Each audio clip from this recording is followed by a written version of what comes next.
The Wall Street Journal reports one of the ideas behind the tariffs is to force companies to bring manufacturing jobs back to America. That idea took chief investigative reporter Berkeley Breen to the front doors of the local General Motors plant. There's the GM Rochester sign behind me here on Lexington and Mount Read. I came here to find out if there are car parts being made around the world that could be made here and how long it would take to do that. Dan, are there car parts being made in Ontario and Mexico right now that you could make here? Absolutely.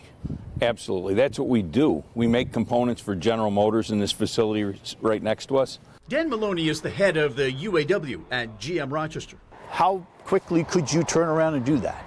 Sure. If they gave us the resources, they being General Motors, and maybe with some incentives from the government, we could have stuff turned around quick.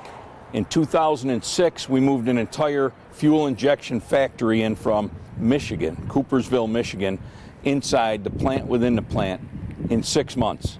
Are there products being made in China and Taiwan and the rest of the world that you could make here? Yes, and a lot of the products that we used to make in this plant have been outsourced to Mexico, China, and other countries. Are you hearing anything about parts coming back here because of these new tariffs? It's too soon to tell. Dan Maloney says there's about 600 to 700 UAW workers in Rochester right now. When he started the job 40 years ago, there were 11,000 in Rochester. On Lexington, Berkeley Breen, News 10, NBC. 25 people were laid off at the GM plant last week. GM says it's adding workers in Indiana to make more light-duty pickup trucks. Stellantis, which owns Chrysler, says it's pausing some production in Mexico and Canada because of tariffs, but it's also temporarily laying off 900 American workers.